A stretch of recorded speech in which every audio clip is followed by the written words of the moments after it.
The night sky above Thesan 4 was always quiet.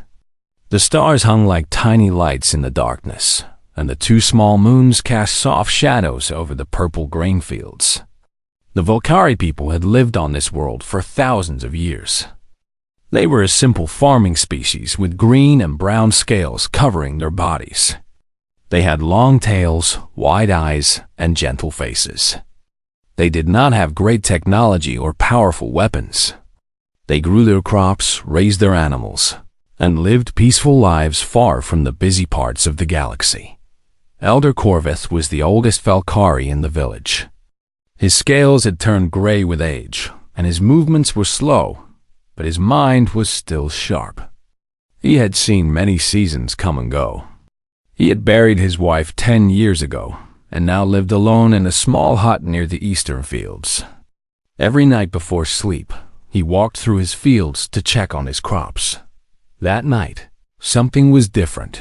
A bright light streaked across the sky. Corvith stopped walking and looked up. The light was not a shooting star. It was too big, too bright, and it was falling fast. It made a terrible screaming sound as it came down through the air. Corvith watched as it crashed into his field about 200 steps away. The ground shook. Dirt and plants flew into the air. Then, everything was quiet again. Corvith stood very still for a long moment. His old heart was beating fast. He should go back to the village and tell the others. That would be the safe thing to do. But something made him walk toward the crash instead. Maybe it was curiosity. Maybe it was something else. The thing that had fallen was a small metal pod. It was about the size of a farming cart, shaped like an egg, and it was smoking. Strange symbols were painted on its side. Corvith had seen trading ships before when they came to buy grain, but this pod did not look like anything from those ships. A door on the side of the pod was open. Corvith moved closer and looked inside. There was a creature lying on the floor of the pod. Corvith had never seen anything like it. The creature had no scales. Its skin was soft and pale, like the belly of a fish. It had hair on its head, dark and messy. It wore torn clothing with more strange symbols, and there was blood coming from its side. The blood was red, not blue like Valkyrie blood. The creature was breathing, but barely. Its eyes were closed, and its face was twisted in pain. Corvith knew he should be afraid. This creature was unknown. It could be dangerous. It could carry disease. The wise thing would be to walk away and pretend he had seen nothing. But Corvith looked at the creature's face, and he saw something familiar. He saw suffering. He saw a living thing in pain, alone and far from home. He made his choice. Corvith hurried back to the village as fast as his old legs could carry him. He went straight to the healer's hut and woke Nira from her sleep. Nira was young, only 20 seasons old, with bright green scales and quick hands. She had learned healing from her mother, who had learned from her mother before that. "There is a creature in my field," Corvith told her. "It is hurt badly. I need your help." Nira looked at him with confusion. "What kind of creature?" "I do not know. I have never seen its kind before. But it will die if we do not help it." Nira gathered her healing supplies and followed Corvith back to the crash site. When she saw the creature in the pod, she stopped and stared. "What is it?" she asked in a whisper. "I do not know," Corvith said again. "But look at it. It is afraid. It is in pain. Does it matter what it is?" Nira was quiet for a moment. Then she moved forward and knelt beside the creature. She examined the wound in its side. It was deep, but it had not hit any vital spots that she could see. The creature's body was different from Valkyrie bodies, but blood was blood and wounds were wounds. "Help me carry it," she said. They could not carry the creature alone. Corvith went back to the village again and woke his neighbor Taurus, a strong farmer with thick arms. Taurus grumbled about being woken in the middle of the night, but when he saw the strange creature, his complaints stopped. "By the ancestors," Taurus said. "What have you found, old one?" "Something that needs our help," Corvus replied. Together, the three of them lifted the creature and carried it back to the village. They put it in Nira's healing hut on a bed of soft grass. By now, other villagers had woken from the noise and activity. They gathered outside the hut, whispering and pointing. "What is that thing? Is it dangerous? Should we kill it before it wakes? We should send it away. Unknown creatures bring trouble." Corvus stood at the door of the hut and faced his people. His voice was old but firm. "This creature came to our world hurt and alone. It has no weapons. It cannot even stand. Our ancestors taught us that mercy is the highest virtue. They taught us that we should help those in need, even when it is hard, even when we are afraid. Tonight, I will not turn away from that teaching. If any of you want to harm this creature, you will have to go through me first." The villagers went quiet. No one moved to challenge the old elder. After a moment, they began to go back to their homes, still whispering, but leaving the creature in peace. Inside the hut, Nira worked through the night. She cleaned the wound with water and herbs. She stitched the torn flesh with thread made from plant fiber. She did not know if her medicines would work on this strange creature, but she tried everything she knew. When the creature's body became hot with fever, she put cool claws on its head. When it shook and moaned, she held its hand and sang soft songs. The same songs her mother had sung to her when she was sick as a child. The creature's eyes opened once during the night. They were strange eyes, round and brown, with no inner lid like Volcari eyes had. The creature looked at Nira with an expression she could not read. It opened its mouth and made sounds she did not understand. Then its eyes closed again, and it fell back into restless sleep. By morning, the fever had broken. The creature was still weak, but it was alive. Nira sat back and let out a long breath. She was tired. Her hands were stained with red blood, but she felt something warm in her chest. She had saved a life. She did not know whose life or what it would mean, but she had done the right thing. Corvus came into the hut with a bowl of warm grain soup. He looked at the sleeping creature, then at Nira. "You did well," he said. "Will it live?" She asked. "I think so. You gave it a chance. That is all any of us can do." The creature slept for 2 more days. The villagers took turns watching it, bringing water and food to Nira as she kept her vigil. Some came out of kindness. Some came out of curiosity.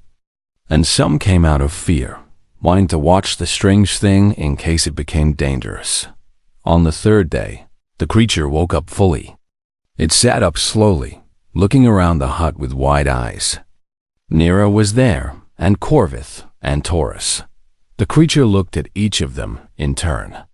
Then it looked down at the bandages on its side, at the careful work Nira had done to save its life. That it pointed to itself and said a word.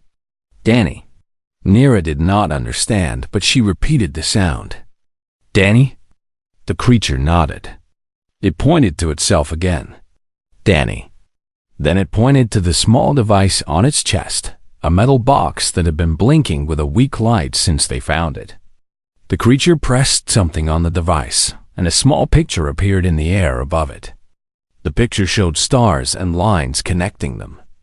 The creature spoke more words, urgent and fast, but none of them made sense. Finally, the creature stopped trying to explain. It looked at Nira, at Corvus, at the simple hut, and the bandages, and the bowl of soup. Its eyes became wet. Water leaked from them and ran down its face. Nira had never seen anything like it. "Is it sick again?" she asked Corvus. "No," the old elder said softly. "I think it is crying. I think it is saying thank you." The creature called Danny reached out and took Nira's hand in its own. Its grip was gentle. It said more words she did not understand, but the meaning was clear in its eyes. Gratitude. Deep and true.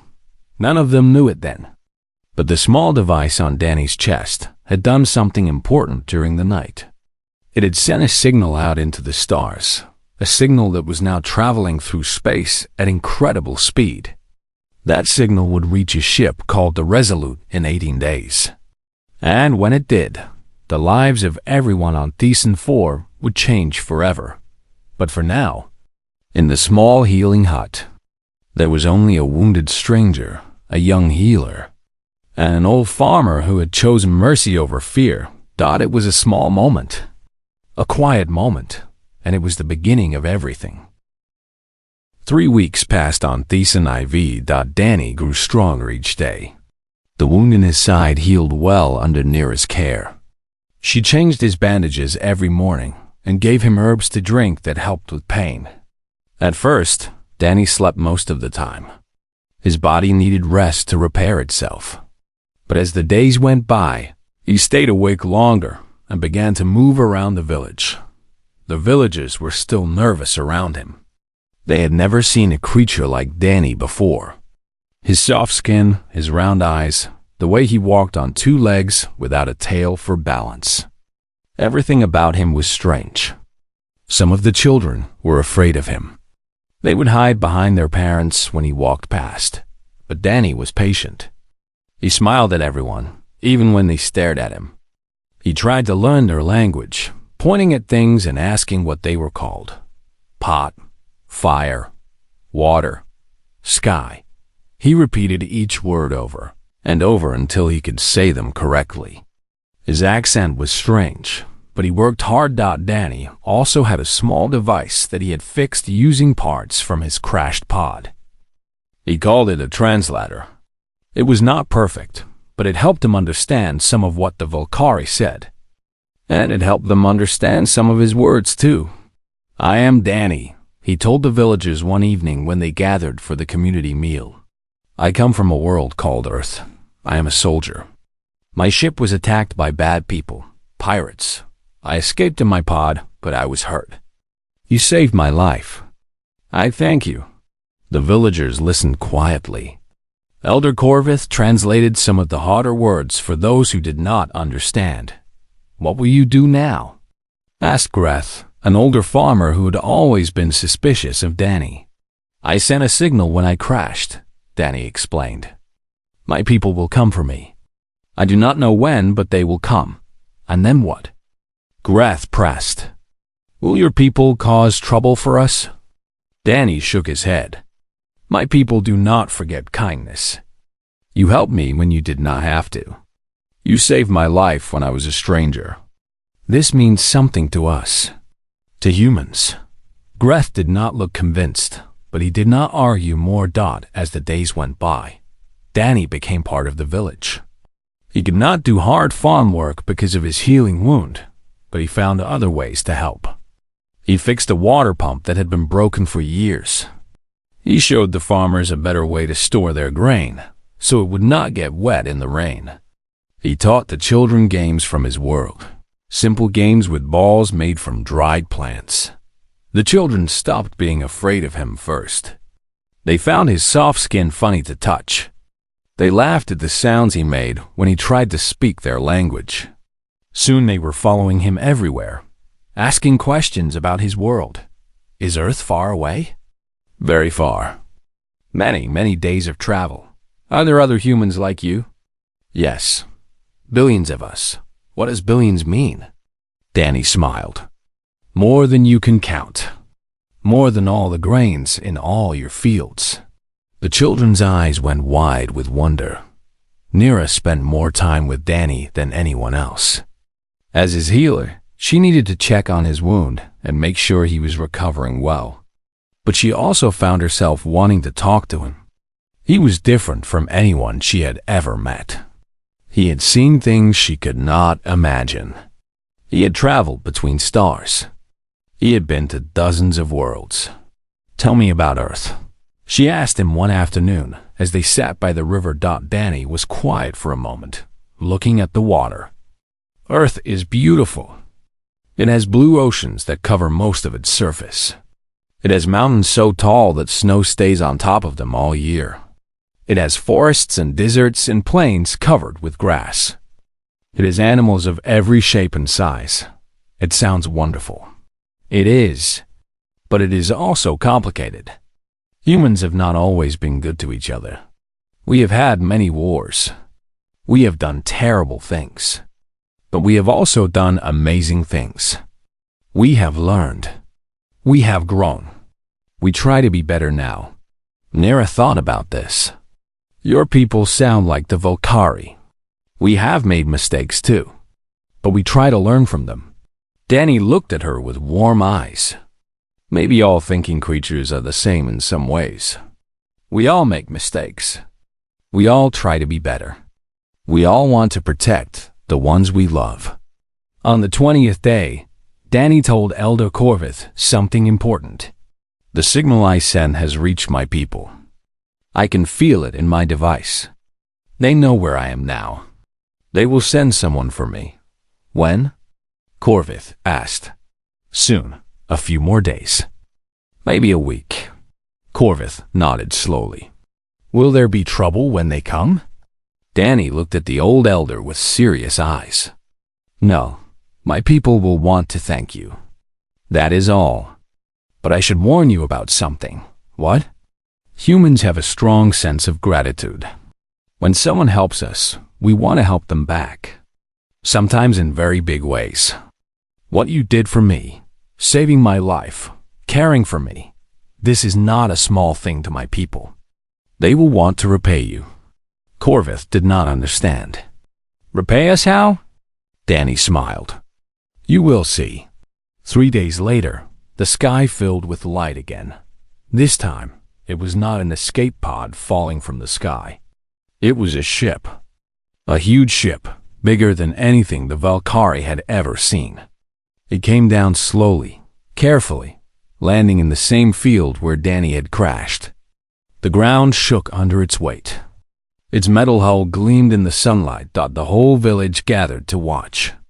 Some were afraid. Some were excited. Some were both. Danny stood at the front of the crowd, his wound now fully healed. He watched the ship with a smile on his face. A door opened on the side of the ship, and a ramp came down. A woman walked out first. She was tall and strong-looking, with black hair tied behind her head and dark eyes that seemed to see everything. She wore a uniform like Danny's, but hers was clean and decorated with symbols of rank. Behind her came soldiers. 20, then 30, then more. They wore light armor and carried weapons on their belts. But they did not point their weapons at anyone. They stood in neat lines, waiting. And behind the soldiers came machines. Flying machines, about the size of a Valkyrie child, with metal bodies and glowing lights. They rose into the air and began to fly in patterns above the field. Drones, Danny explained to Nera, who was standing beside him. They are machines that can think and act on their own. They protect people. The tall woman walked forward until she stood in front of Danny. Her face was stern, but her eyes were soft. Lieutenant Danny Cole, she said. You look better than I expected. Commander Lisa Park, Danny replied. Thank you for coming. Did you think we would not come? No, I knew you would. Commander Park looked past Danny at the gathered Volcari.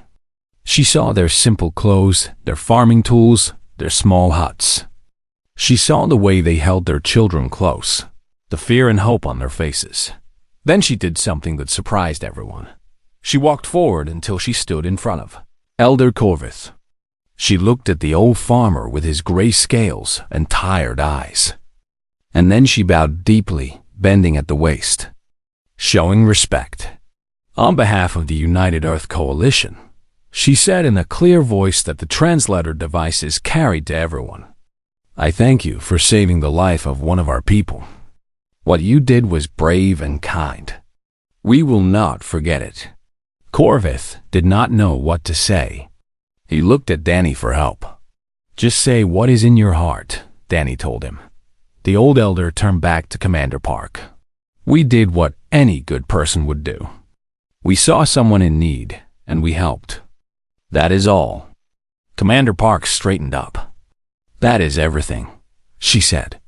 And it is more rare in this galaxy than you know. She turned to her soldiers and gave a sharp order. The soldiers began to unload boxes from the ship. Food, medicine, tools, equipment. Box after box, more than the villagers could count. What is all this? Corvith asked. Danny put a hand on the old elder's shoulder. This is just the beginning. I told you that humans do not forget kindness. I told you that we repay those who help us. Now you will see what that means. Commander Park smiled for the first time. We have much to discuss, Elder. But first, let me tell you what Earth would like to offer your world. You saved one human life. We intend to make sure that your people never lack for anything again. The villagers stood in stunned silence, looking at the boxes, the soldiers, the drones. The massive ship. Nira found Danny's hand and gripped it tight. Is this real? She whispered. Yes, Danny said. This is what we do. This is who we are. You helped one wounded human. Now Earth answers. And in the purple grain fields of Thesan 4, under the light of two small moons, a small village of simple farmers began to understand just how big the universe could be when humans decided to say thank you. Commander Lisa Park did not leave after delivering her supplies. She stayed for 1 week, then 2, then a full month. Every day, she walked through the village and spoke with the people. She sat with the elders and listened to their stories. She played with the children and learned their games. She worked beside the farmers in the fields. Even though her hands got dirty and her uniform got stained, the Valkyrie did not understand why such an important person would do these things. Commander Park was clearly a leader among her people. She had soldiers who obeyed her orders. She had a powerful ship that could travel between stars. Why would someone like that spend time pulling weeds and feeding animals? Danny explained it to Nira one evening as they watched the sunset together. Lisa wants to understand your people. She wants to know what you need, what you dream about, what you fear. She cannot help you properly if she does not know these things. But why does she want to help us so much? Nira asked. We are just farmers on a small world. We have nothing to offer Earth. Danny shook his head. You already gave us something valuable. You showed us kindness when you had no reason to.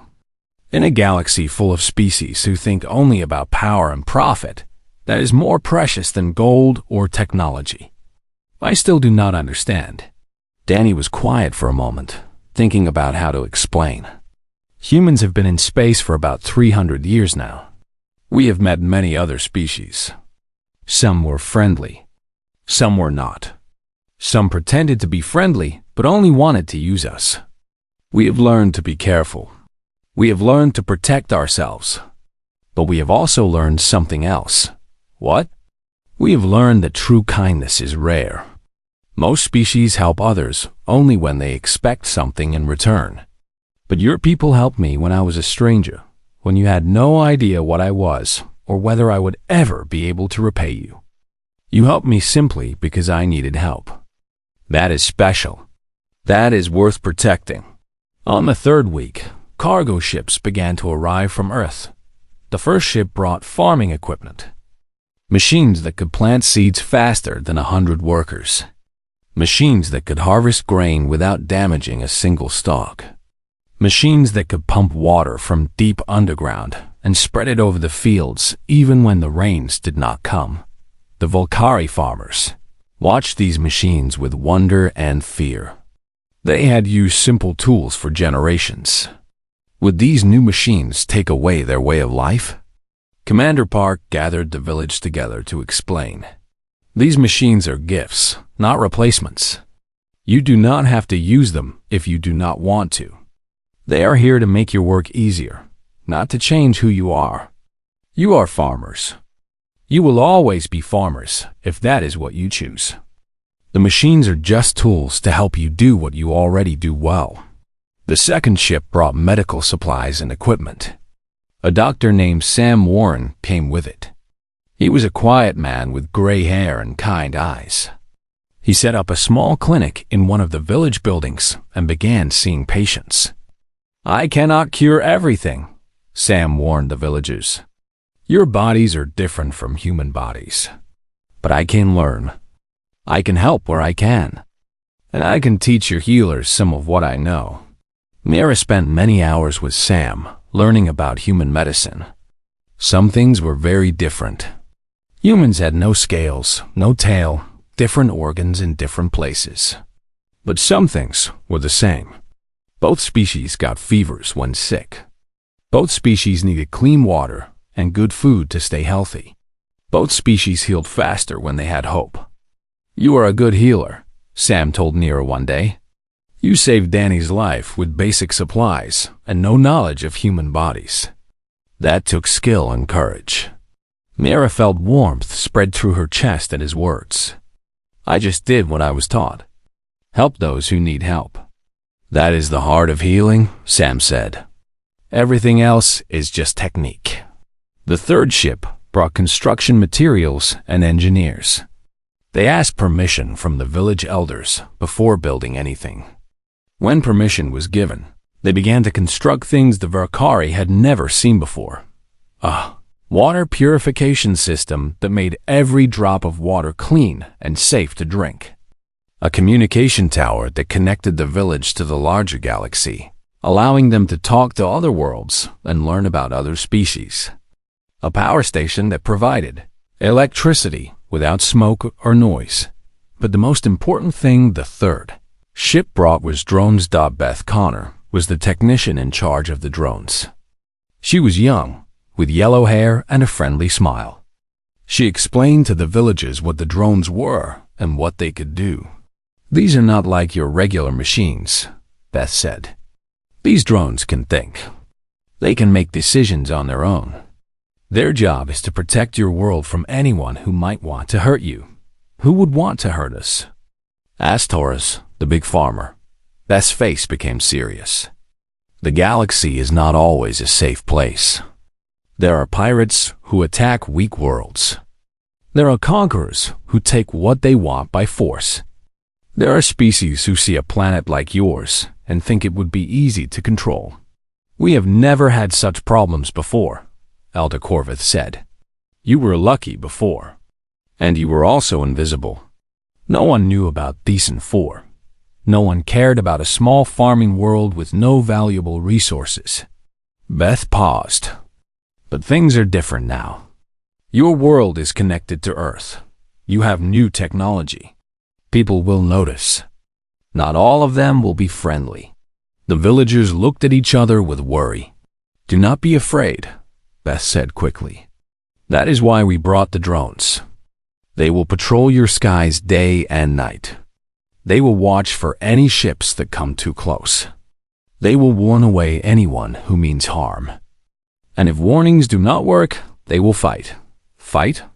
Nira asked. "These small machines can fight against ships?" Beth smiled. "These small machines have weapons that can cut through steel. They are fast, smart, and they work together like a single mind. A fleet of 100 drones can stop a warship 10 times their size. Your world is safe now. Safer than it has ever been."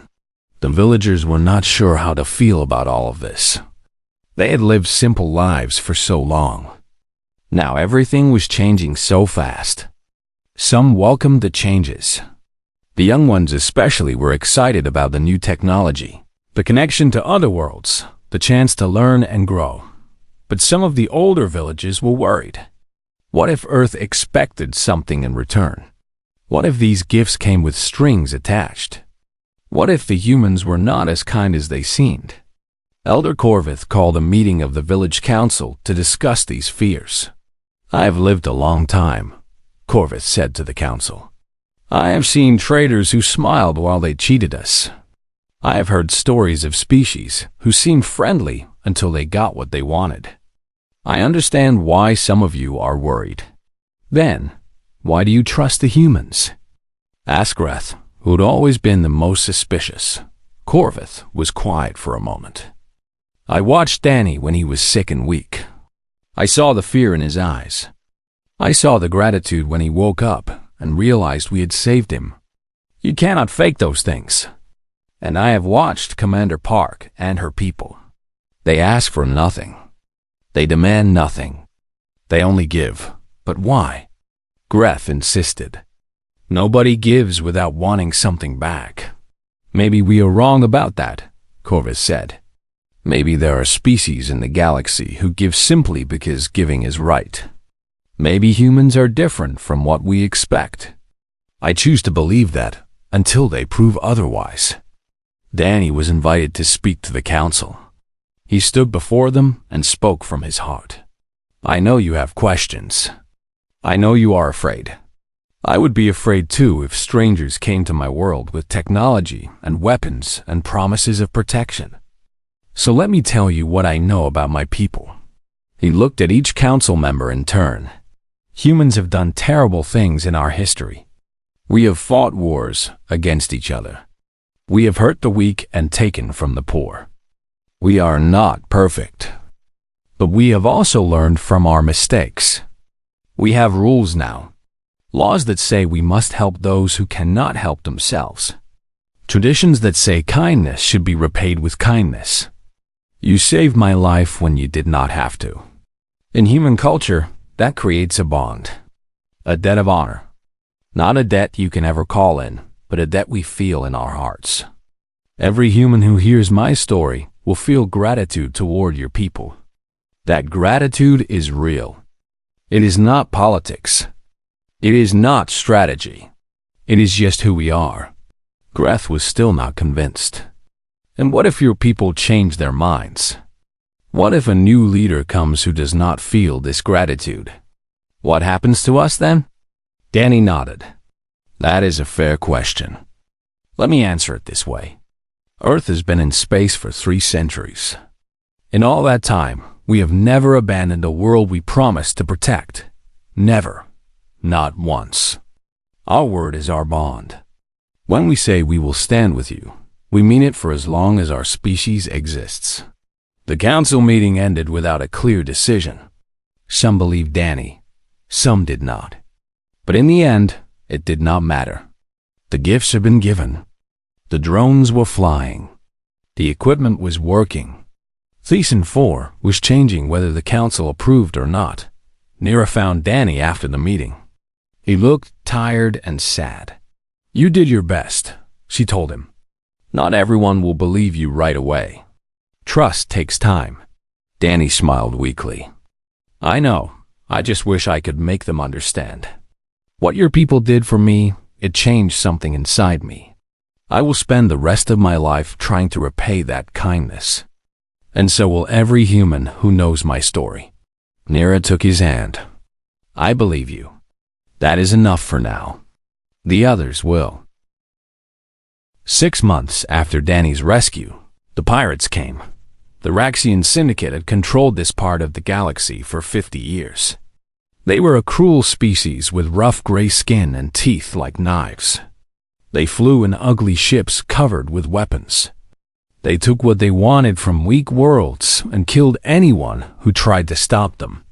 No one had ever been strong enough to challenge them. The Raxians had ignored Thesan 4 before. The planet had nothing worth stealing. Purple grain and farm animals were not valuable enough to waste fuel on. But now things were different. Now Thesan 4 had Earth technology. Water purifiers. Power stations. Medical equipment. Communication arrays. And most importantly, drones. Those drones could be captured and sold to the highest bidder. The Raxian commander was named Vrock. He was old for his species, with scars covering his face from decades of fighting. He had destroyed worlds. He had killed thousands. He feared nothing in the galaxy. 23 Raxian ships dropped out of hyperspace above Thesan 4. They formed a circle around the planet, blocking any escape. Vrock sent his message to the surface. Attention, Dirt farmers. Your new friends from Earth have given you pretty things. We want them. Send everything valuable to orbit within 1 hour, or we will come down and take it. Anyone who resists will die. In the village, the warning alarms were screaming. The Valkyrie people ran from their homes, looking up at the sky with terror in their eyes. They could see the dark shapes of the pirate ships blocking the sunlight. Elder Corvus stood in the village square, trying to keep his people calm. Stay together.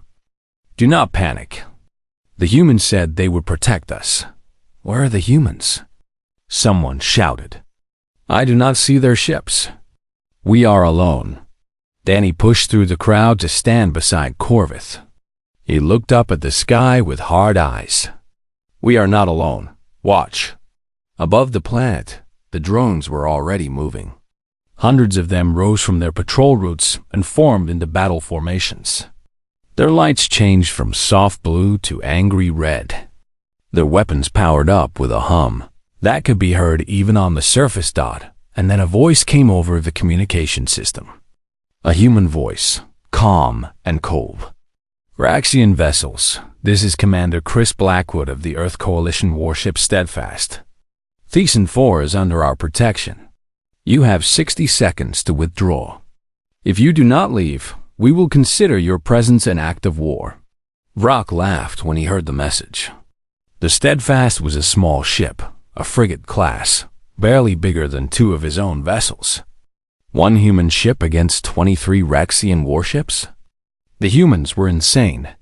Little human, Brock replied over the open channel. You are either very brave or very stupid. My fleet will crush your tiny ship and take whatever we want. Run away now and I might let you live.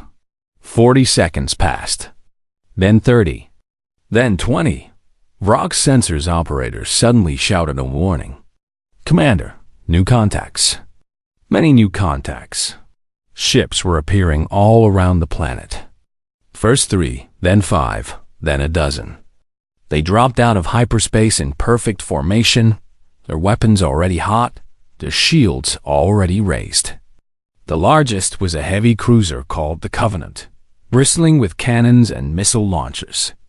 Around it flew smaller ships, fast and deadly. Like wolves surrounding a bear. The Earth Coalition's second response fleet had been waiting just outside the system for 3 months. They were part of a new Earth policy. Every protected world had a rapid response fleet nearby, ready to jump in at the first sign of trouble. A new voice came over the communication system. Admiral Grace Monroe, commanding from the Covenant. She was a woman of 60 years, with white hair and eyes like steel. This is Admiral Monroe of the Earth Coalition Fleet. I will not repeat the warning. You have 10 seconds to begin withdrawal, or we will open fire. Rock's confidence began to shake. 12 Earth ships plus hundreds of drones against his 23 vessels. The odds were still in his favor by numbers, but Earth ships were famous for their technology and their pilots. This was not going to be an easy fight. For a moment, Rock considered retreating. He had lost ships before. He could afford to lose more. But not today. Not against humans. All ships, attack formation, he ordered. Kill the cruiser first. The rest will fall. The Raxian fleet surged forward. Weapons fire lit up the space around Thesan 4. Missiles streaked through the void. Energy beams cut through the darkness. The Earth ships did not retreat. They moved together like a single creature, each ship covering the others. Their fire coordinated perfectly. The drones flew in swarms, too small and fast for the Raxian guns to track. They attacked the pirate ships from all angles, burning holes in their hulls, destroying their weapons, crippling their engines. On the surface, the Valkyrie watched the sky. They saw flashes of light, brief explosions, streaks of fire that might have been ships dying. Nera held Danny's hand so tight her claws dug into his skin. Is this normal for your people? She asked, her voice shaking. No, Danny said. This is what happens when someone threatens a world we have promised to protect. This is what humans do for our friends. The battle lasted 11 minutes. 19 Raxian ships were destroyed. 4 survivors fled into hyperspace, including Vrock's flagship, which was missing most of its weapons and trailing smoke. The Earth fleet had taken damage to 2 ships, but nothing serious. No human lives were lost. When the last Raxian ship vanished, Admiral Monroe sent a message to the surface. Thesan 4, this is Admiral Monroe. The threat has been eliminated. You are safe. Please confirm that there are no casualties on the ground. Elder Corvith's voice was trembling when he replied. No casualties. We are all safe. Thank you. Thank you. No thanks needed. This is what we do. Steadfast will remain in orbit. If you need anything, just ask. Monroe out. The village erupted in celebration. People were crying, laughing, hugging each other. The fear that had gripped them moments ago was replaced by joy and relief. They had faced death, and they had survived. But Danny was not celebrating. He stood apart from the crowd, looking up at the sky with a thoughtful expression. Nira found him and stood beside him. You should be happy, she said. Your people saved us. I am happy, Danny replied. But I'm also thinking about what happens next. What do you mean? The Raxians will not forget this. They lost 19 ships today. That is a lot, even for them. They will tell others what happened here. They will tell them that Earth destroyed a fleet to protect a farming world with no strategic value. Nira frowned. Is that bad? Danny shook his head slowly. No, it is exactly what we want. When other species hear this story, they will understand something important. They will understand that Earth does not make empty promises. When we say we will protect you, we mean it. And we have the power to back it up. So other pirates will stay away? Pirates, conquerors, anyone who might think about threatening you. They will hear about what happened here, and they will think twice. That is how we keep our friends safe. Not just with weapons, but with reputation. With trust. That night, Commander Park returned to the surface with Admiral Monroe. They met with the village council in the largest building, a meeting hall that had been built with Earth materials just 2 months ago. Admiral Monroe spoke to the council directly. She did not soften her words or hide the truth. What happened today was serious. The Raxian Syndicate is powerful and cruel. They will not attack you again directly, but they might try other ways to hurt you. Economic pressure, political manipulation, sabotage. We will help you prepare for these threats. Greth, who had always been the doubter, spoke up. Why? Why do you fight for us? Why do you risk your lives and your ships for a world that has nothing to offer you? Admiral Monroe looked at the old fawner with respect in her eyes. 6 months ago, a wounded human soldier fell on your world. He was dying. He was alone. He was far from home. Your people could have left him to die. No one would have blamed you. Instead, you saved him. You nursed him back to health. You treated him like one of your own. She paused, letting her words sink in. In the galaxy, that kind of kindness is rare. Most species would have ignored him, or sold him, or killed him for parts. But you chose mercy. You chose compassion. That choice matters to us. It matters more than you can understand. Greth was silent for a long moment. Then he asked, and if we had not helped him? If we had left him to die? Then we would not be here, Admiral Monroe said simply.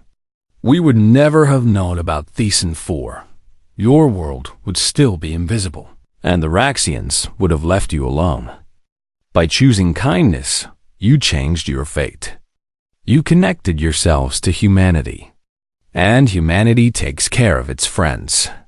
Elder Corvith spoke for the first time. My wife used to say that every good deed plants a seed. We never know what will grow from it. I thought she was being poetic. Now I understand she was telling the truth. Admiral Monroe smiled. Your wife was wise. What grew from your good deed today is a fleet of warships ready to die for your world. Tomorrow, it might be something even greater. That is the power of kindness. It multiplies. After the meeting, Danny walked with Nira through the village. The celebration was still going on, but quieter now. People were tired. The fear had drained them. But they were also hopeful in a way they had never been before. Everything is different now, Nira said. Yes, Danny agreed. But different does not mean bad. Your people showed the galaxy what kindness looks like. Now the galaxy knows that. 5 years passed on Thesan 4. The small village that had saved Danny Cole was no longer small. It had grown into a town, then into a city. Buildings made from earth materials stood next to traditional Valkyrie homes. Paved roads connected different neighborhoods. A spaceport welcomed visitors from dozens of worlds. But the Valkyrie had not lost their identity. They still farmed their purple grain. They still tended their herds. They still gathered for community meals under the light of their 2 moons. The technology had made their lives easier, but it had not changed who they were. Elder Corvith had passed away 2 years after the battle with the Raxians. He died peacefully in his sleep, surrounded by his family and friends. His last words were about the night he found Danny in the field. I am glad I walked toward the light instead of away from it, he said. That choice gave me the best years of my life. Nira was now a leader in the community. She had studied with human doctors and Valkyrie elders alike. She had built the largest medical center on the planet, where Valkyrie and humans and visitors from other species could receive care. She had trained dozens of young healers in the ways of both cultures. She still thought about Danny often. He had returned to Earth 3 years ago to take a new position. Commander Danny Cole now, with his own ship and his own crew. But they talked regularly through the communication system, and he visited whenever his duties allowed. Today was a special day. A memorial was being dedicated in honor of Elder Corvith. The whole city had gathered in a beautiful garden that had been built where his farm used to stand. Representatives from 17 different species had come to pay their respects. Earth had sent a delegation led by Admiral Monroe herself, and Danny was there, standing at the front of the crowd, preparing to speak. He looked older now, gray hair at his temples, lines around his eyes from years of service. But his smile was the same warm expression that Nira remembered from the healing hut. All those years ago, Danny stepped up to the platform and looked out at the gathering. Valkyrie with their green and brown scales. Humans in their uniforms. Carthan diplomats with their feathered crests. Vrix breathing through special masks that supplied their methane atmosphere. So many different species, all here because of one old farmer's choice. 5 years ago, Danny began. I fell from the sky onto this world. I was wounded. I was dying. I was alone. By all logic, I should have died in that field. No one would have known. No one would have cared. He paused, his eyes finding Nira in the crowd. But an old man named Corvith found me. He did not know what I was. He did not know if I was dangerous. He did not know if helping me would bring trouble to his village. But he chose to help anyway. He chose mercy over fear, compassion over suspicion. That choice saved my life. And that choice changed the fate of this world. Danny gestured to the city around them, the spaceport, the ships in orbit, the representatives of so many species. Look at what has grown from one act of kindness. A world that was invisible is now known across the galaxy. A people who lived in isolation are now connected to hundreds of other species. A simple farming village has become a symbol of hope for everyone who believes that goodness matters. He looked up at the sky where Earth ships kept their eternal watch. My people have a saying. We believe that kindness multiplies. When you help someone, they help others. When you show mercy, it spreads. One good deed can change one life, and that one life can change thousands of others. Elder Corvith proved this more powerfully than anyone I have ever known. Danny turned to face the memorial stone. It was a simple thing, made from local rock, carved with words in both Volcari script and English. The words on this stone say, "Mercy is never wrong." Those were Corvith's words. He said them to his village the night he decided to save me. They've become famous across the galaxy. People quote them in diplomatic meetings. Teachers use them in classrooms. They have been translated into dozens of languages. He placed his hand on the stone, his voice thick with emotion. I knew Corvith for only a few weeks, but he changed me. He showed me what courage really looks like. Not fighting or violence, but standing up for what is right even when everyone tells you to walk away. That is true bravery, and that is what I will remember about him forever. Nira stepped forward to speak next. She was nervous, but her voice was steady. I was young when the stranger fell from the sky. I was scared. I did not know if my medicines would work on a creature so different from us. But Elder Corvith believed in me. He said I should try. He said that helping others is never wasted, even if we fail. She looked at the gathered crowd, at all the different faces watching her. I have thought a lot about that night over the years. I have wondered what would have happened if we had made a different choice. If we had left the stranger to die, we would still be a small farming village. We would still be invisible. We would still be alone. Her eyes met Danny's across the crowd. Instead, we are part of something bigger. We have friends who cross galaxies to visit us. We have protectors who fight for us. We have partners who share their knowledge and their dreams.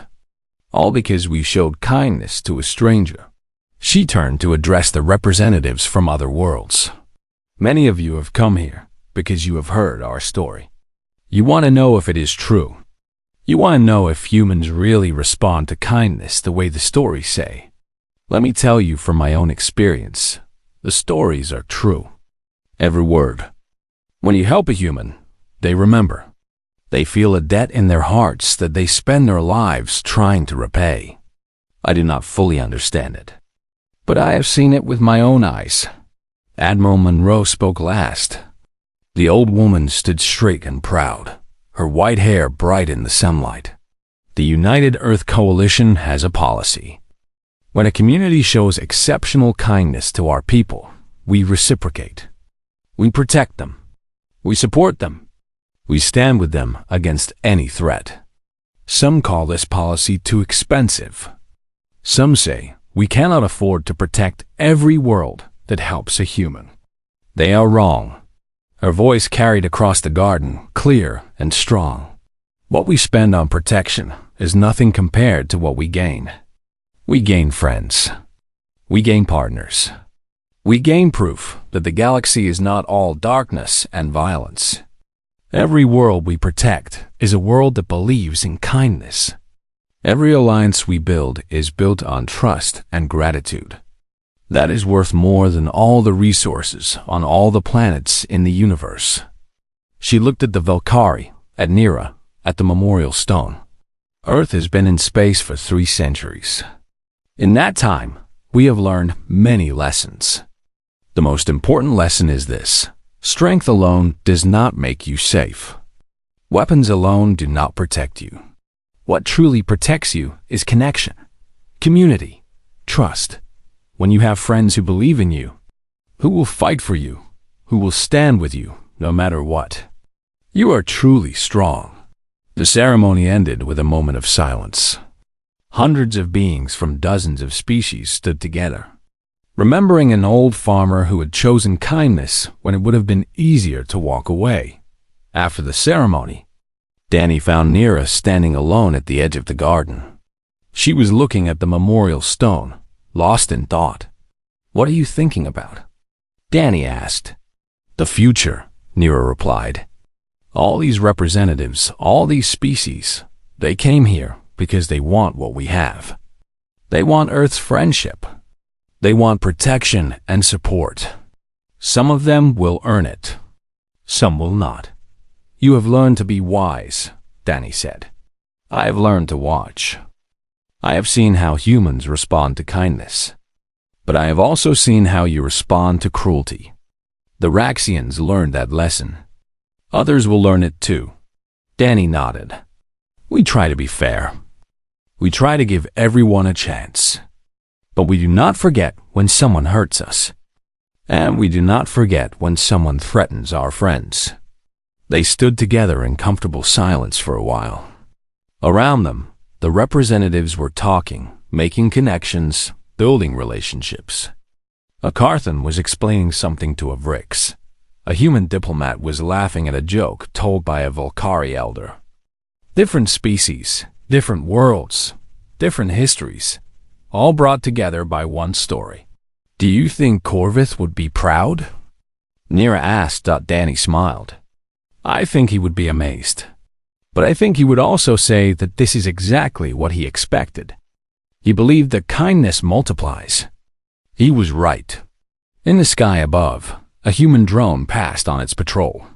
It was one of thousands now, protecting not just Thesan 4, but a dozen other worlds that had earned Earth's friendship over the years. The drone's lights blinked like a star, constant and reassuring. On the memorial stone, the words carved in 2 languages caught the sunlight. Mercy is never wrong. It was a simple message. But it had changed a world. It had changed a galaxy. And it was still spreading, carried by travelers and diplomats and traders. From star to star, from species to species. The story of Thesan 4 had become legend. The story of the wounded human and the farmers who saved him. The story of gratitude that knew no limits. The story of kindness that multiplied beyond all measure. And somewhere in the vast darkness of space, on worlds that had never heard of Earth or Thesan 4, beings of all shapes and sizes were making their own choices.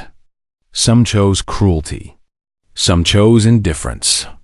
But some, inspired by stories they had heard, chose kindness. They helped strangers in need. They showed mercy to the weak. They chose compassion over fear, and when they did, sometimes a human would